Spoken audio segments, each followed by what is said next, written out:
Hello and welcome to episode 78 of the Mo Money Podcast. I'm Jessica Morehouse, your lovely host of this podcast, and I'm so excited to talk to one badass girl boss. I'm talking about Heather Payne, who is the founder of HackerU and Ladies Learning Code. She is also an angel investor, and also, if that weren't cool enough, one of Canada's top 100 powerful women.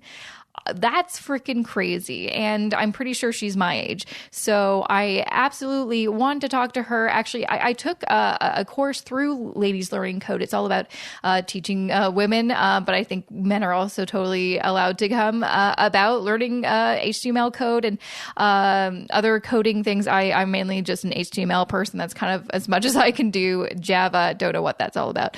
But I took that class just to kind of improve my web skills, and it was awesome. It literally kind of changed the game for me. And so I, did some research and found out this girl is amazing that founded HackerU and Ladies Learning Code. So I want to chat with her about money, entrepreneurship, and just being a awesome girl boss. And so I'm super excited to chat with her. But before we get to that interview, I want to say a big thank you to Wealthsimple for sponsoring this episode of the Mo Money Podcast. Wealthsimple is the fastest growing automated investing service in Canada. Wealthsimple uses smart technology to help you create and manage a diversified investment portfolio, saving you time and money. And of course, because you are a Mo Money Podcast listener, you will get a $50 bonus when you sign up at wealthsimple.com/Jessica Morehouse. And of course, I will include that information in the show notes at jessicamorehouse.com/78. So let's get to the interview, shall we?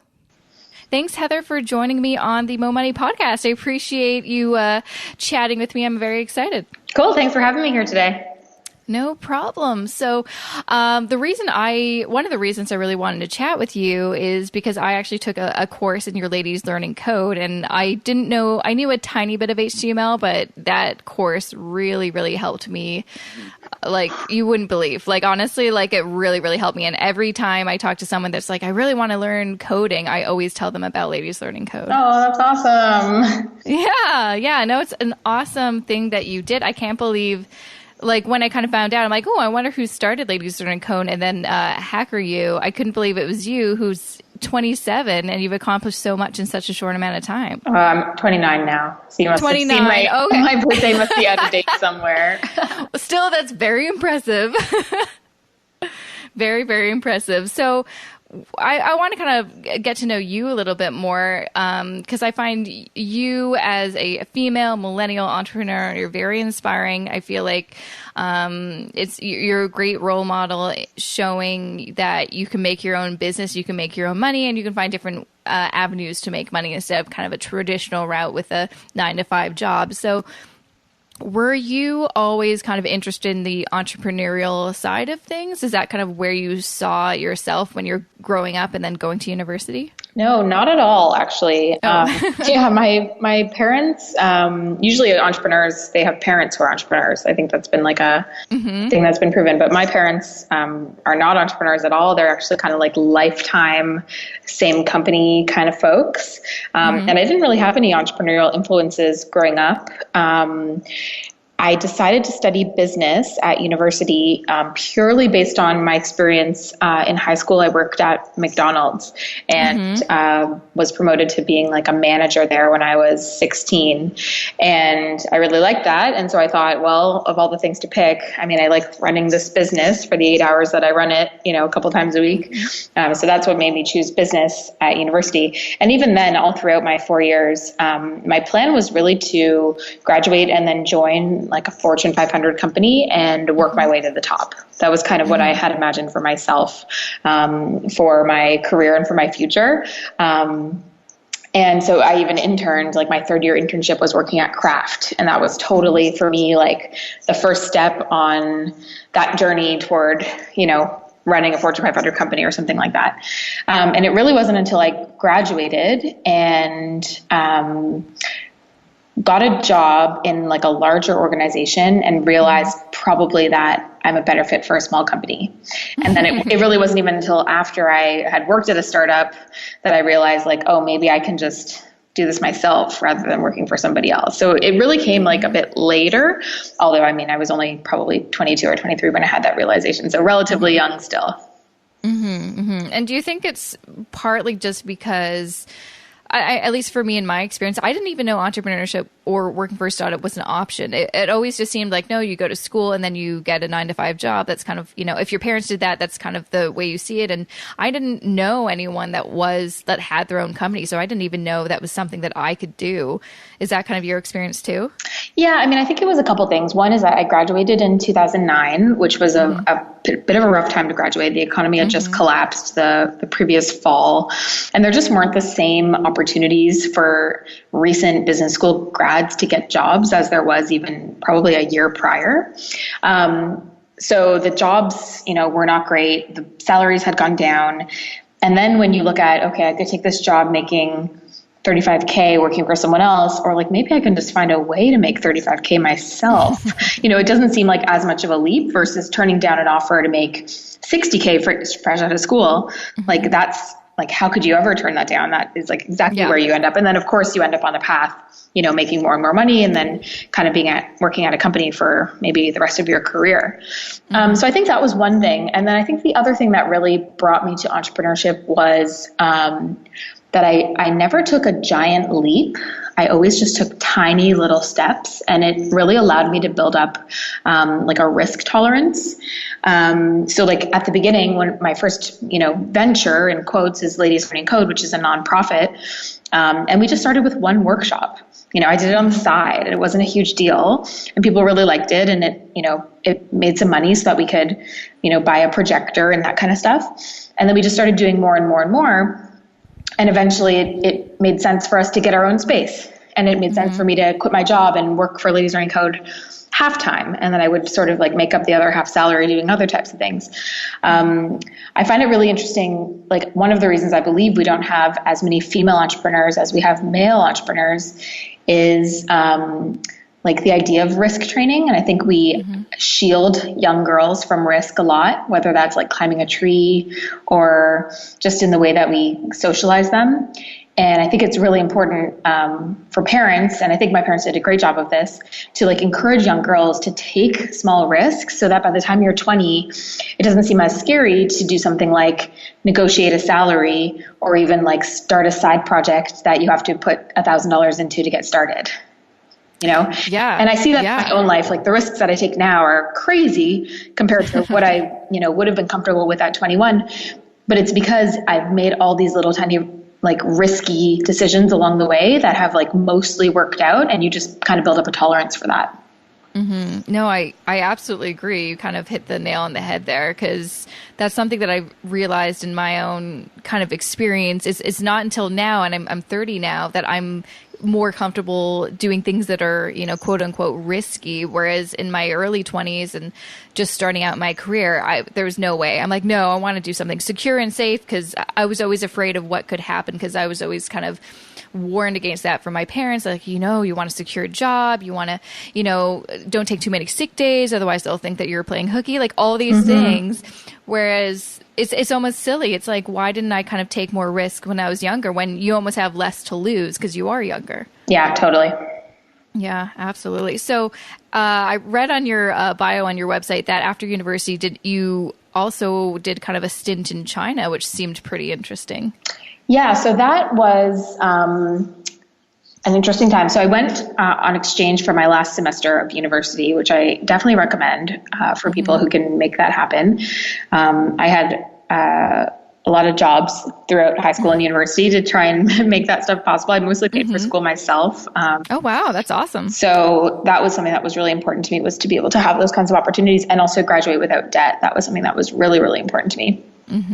Which also is probably one of the reasons I was able to become an entrepreneur, because I had some savings, and that's important. But yeah, so I went away on exchange for my last semester of university, and I just liked it so much over there. I kind of felt like I wasn't ready to come back home, and I had gotten an offer to join Craft full time at that point. And I just sort of felt like that was really not the right thing for me, and that I had something else in my future. Mm-hmm. And so I searched around for like an excuse to stay abroad, basically. And I found this awesome scholarship program offered by the Chinese government in like the depths of Google. I have no idea how I found this. And basically they were bringing foreigners in to study and do master's degrees in their various universities. And they would pay for like room and board, and they'd pay for your tuition, and they'd give you a living stipend and everything. And so I applied to that program and got in, and I started a master's in international relations at Xiamen University in Fujian province in China. So I was in Europe, I was in Hong Kong on exchange. I then did like 2 months backpacking around Europe, and then I basically moved straight to China.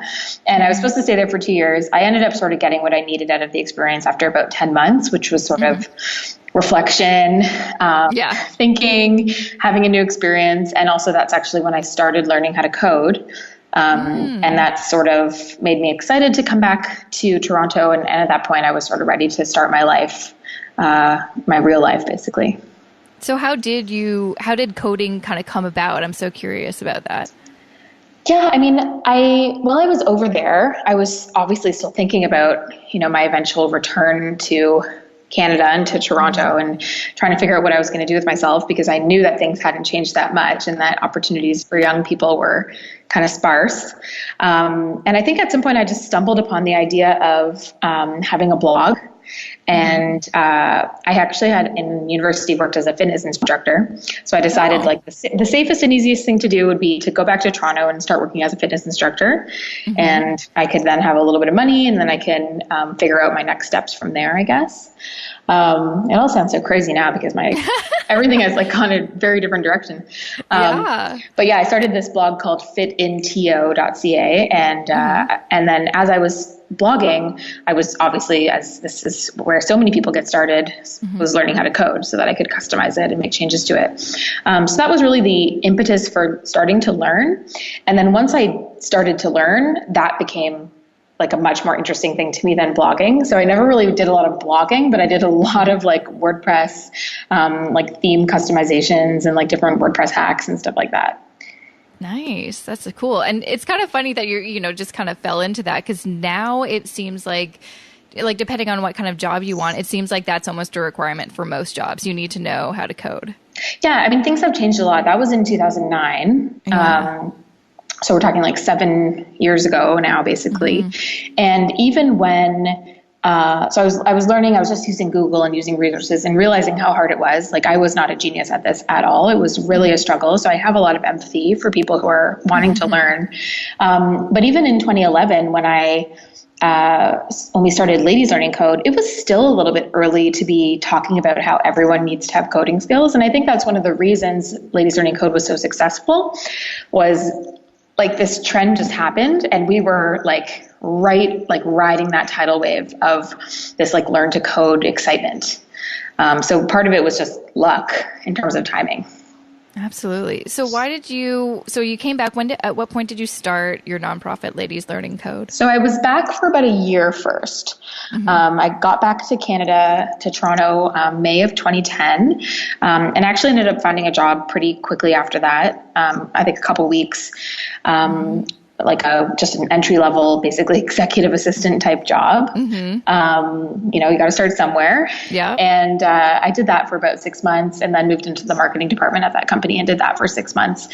And it was around the time I moved into the marketing company that I started thinking about Ladies Learning Code. I had had a great experience while in Los Angeles attending like a coding workshop for women. So that was really the inspiration for Ladies Learning Code. I think that happened in May of 2011. And I just thought, wow, like this needs to be in Toronto for sure. And while I was working in that marketing role, I started working on the idea for Ladies Learning Code on the side. That's awesome. Why did you want to do specifically for women coding? Is it just because you have a passion for educating women? Yeah, I don't know. People ask me that a lot, and I don't actually remember making that decision. So I don't know what happened there. I think I've always been really involved in feminist organizations. I was a Girl Guide my whole life, and in university I was in a sorority. So I had benefited a lot from environments that are like explicitly for females. And I think I knew about the tech industry being male dominated. I think I was aware of that. Yeah. And probably largely it was influenced by the fact that this coding workshop that I'd attended in Los Angeles, it was by a group called the Pi Ladies, and it was like all about women. And I just loved that environment, and I thought it was awesome, and it was non-intimidating, and everyone was really cool. So it probably was also trying to replicate that sort of experience here in Toronto. Absolutely. Well, I've got to say, as someone who went to one of the classes at Ladies Learning Code, I actually really liked that it was just women, because it was kind of a little less intimidating. We were all kind of in the same boat. We were all wanting to kind of, learn HTML, and we really didn't know where to start. And it was I don't know, I really liked how it was just specifically for women. And that's kind of why I tell everyone about it, because it's just such a great program. Yeah, totally. And we've actually, it's not even explicitly for women. Mm-hmm. I mean, the title says, okay, obviously women are welcome and encouraged to come to this thing. But men have always been welcome. And there's usually like a few or like a handful of men at every workshop. And I think that's awesome. I think it's cool to create an environment that's friendly to women, that clearly speaks to women and says, this is the place you belong. You don't need to be worried about coming here. But then at the end of the day, welcomes everyone who wants to come to that. I think that's beautiful. Absolutely. I love that. So at what point did you also start Hacker U, which is kind of the next step after Ladies Learning Code? Yeah, so I had the idea for Hacker U in February of 2012. So Ladies Learning Code's first workshop was August 2011. I actually quit the job that I had, I think, in September 2011 to basically become a full-time volunteer working on Ladies Learning Code, living off my savings. I kind of saw that it was headed somewhere, so I was okay with, making that short-term trade-off. And then in January, I started working half-time for Ladies Learning Code, so I was able to make like a meager half-time salary. And then I got a contract with Mozilla for the other sort of half of my time doing this kind of work, but for kids. So it just worked out amazingly. And then by February of 2012, I started thinking, people were coming to us and saying, cool, I love this one-day workshop, but what do I do if I want to keep learning, or if I want to really build a skill? So we were hearing it on like the participant side. And then at the same time, I was like watching the industry in general and starting to see these like boot camp style coding programs popping up in the States. There were just a couple at the time. And I was like, wow, like somebody's going to do that in Toronto. And if it's not me, I've really messed up. So February I had the idea, started working on it. And then by June we launched with, website and some curriculum and that kind of thing. I started filling our first course, which was like an intro to HTML, CSS course. It was going to be basically like 3 months long, part-time. And it sold out pretty quickly, mostly with people who had come to Ladies Learning Code first. So it was the same sort of group of people. And that started in September and ran until I think November or December. And that was the start of Hacker U.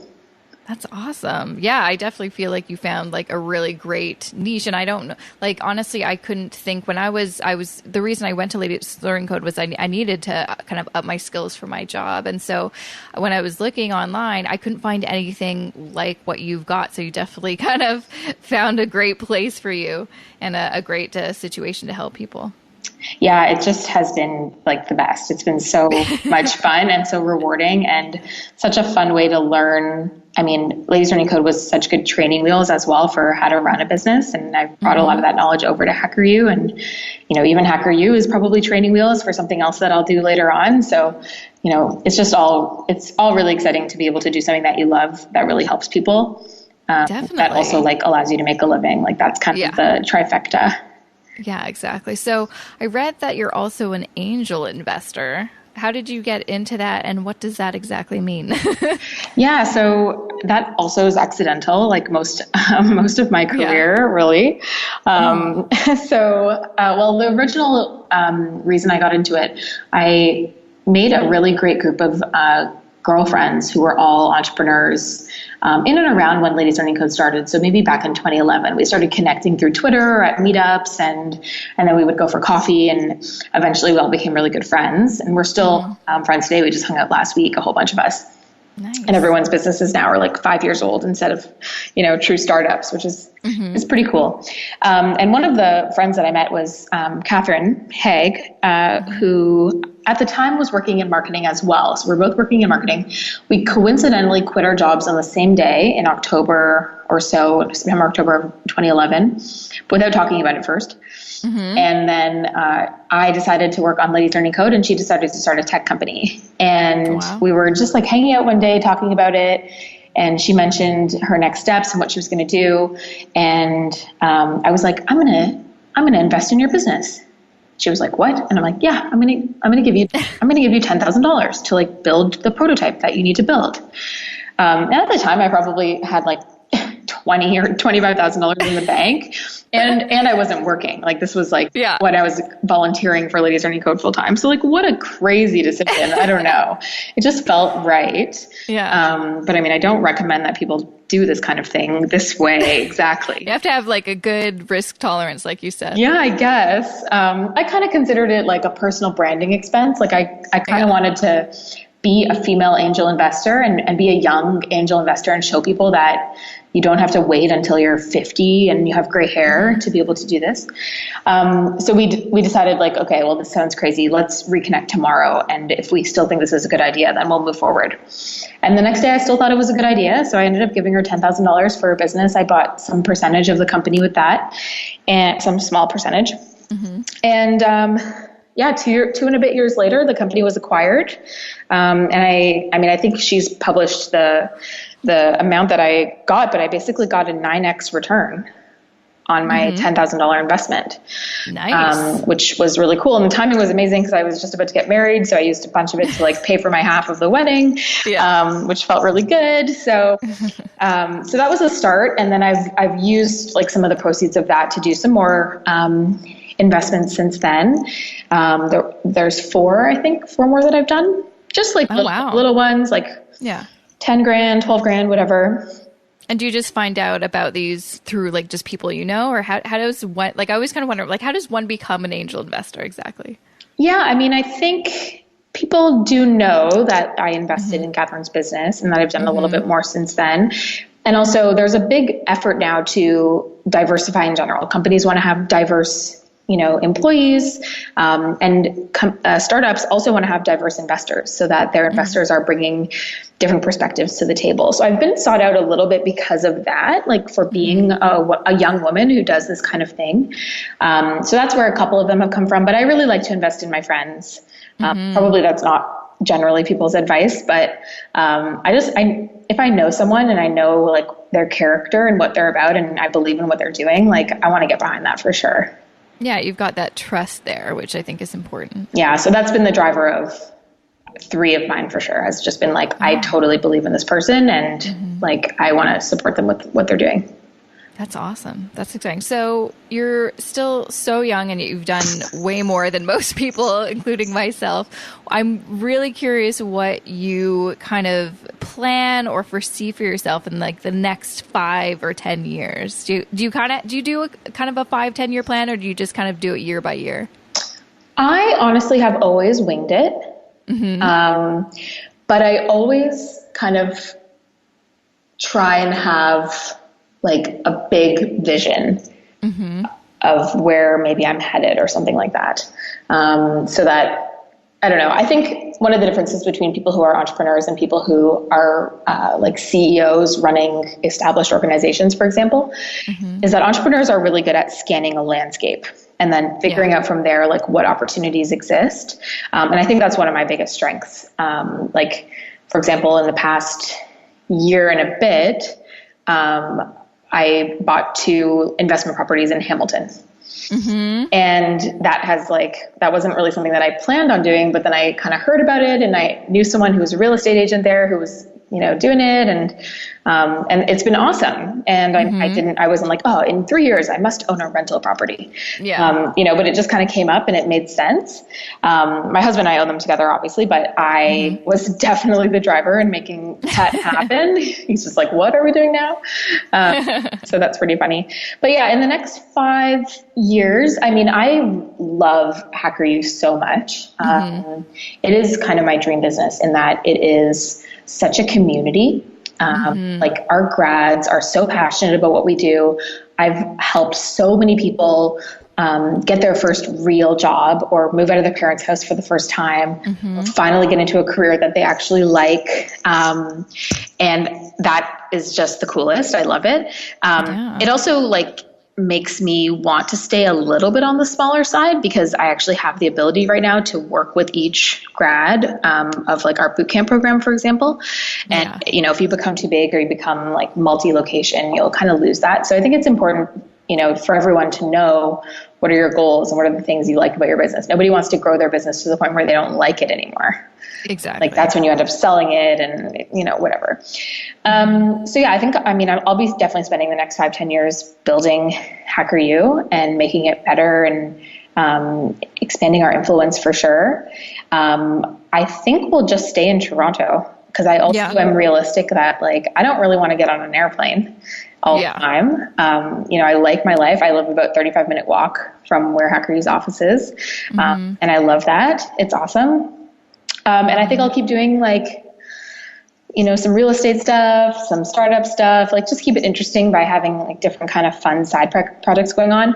I'm working on a new website right now for myself because the one that I have is from like 2010. So I've got some designers working on a new website and I definitely want to get more into like blogging and I started doing more public speaking this year. Yeah, I saw that. That's cool. Yeah. And I want to do more of that. So yeah, I don't know, as I have more to share about like business and life and that kind of stuff, I want to, you know, buy a rental property or like whatever things I can kind of tell people that you're never too young to do this kind of thing. No, absolutely. That's exciting. I'm excited to see, kind of just follow along with your journey in the next few years. Cause I think, there'll be some great stuff, especially with the public speaking and you just, you know, sharing your story more. Cause I think it's a story that I think we need to hear more of. I'm always super inspired to continue kind of doing new things when I hear about someone who's my age, who's a woman, who's been able to do it or is trying to do it as well. So I think that's really, really inspiring. Yeah, totally. Yeah, I love that too. Like hearing from someone who's my age or just a bit older than me and just being like, oh my God, I can get there too. I can do this. Exactly. So one last question before I let you go. What would your, you know, if someone is in university or just starting out in their career and they're thinking, should I go the kind of regular traditional route of the 9-to-5 or kind of, you know, try my luck at entrepreneurship? What would your kind of tips or some of the things that you learned along the way at the beginning, what would you kind of let them know what to expect and things to look out for? Yeah, that's a good question. So, I mean, I think most people are better off owning their own business if they have the stomach for it. So it's important to know yourself. I think there also are some super amazing companies out there, and great bosses to work for. And like, I try and be one of those to my team, obviously. So there can be great situations on both sides. But I think if you have the stomach for entrepreneurship or the desire to do it, and you're willing to put in the few years of slogging it out that it takes, it's a pretty cool way to live your life. I think the biggest thing is, read Lean Startup, I think it's called. That really helped me in the beginning around testing your idea and making sure that you're not just like building something that you think is cool, but you're actually building something that people will like. And that's sort of been my whole strategy. You know, first we did Ladies Learning Code and it was just an experiment, but then we realized that, okay, and now there's certain people who come to Ladies Learning Code who actually want to take a 3-month-long part-time course. And then we made something for them.